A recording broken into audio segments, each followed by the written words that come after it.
Today we are unboxing is Moto G Play 2026.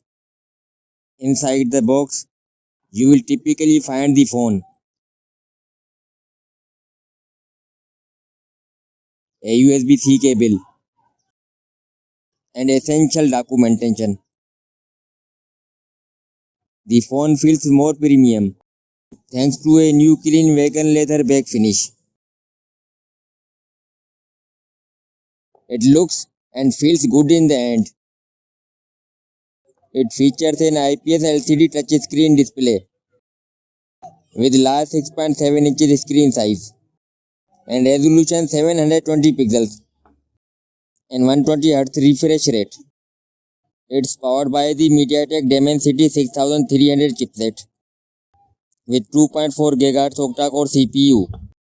It comes with 4 GB of RAM and 64 GB of storage. It retains welcome 3.5 mm headphone jack and has a side-mounted fingerprint sensor. The build is also water-repellent design.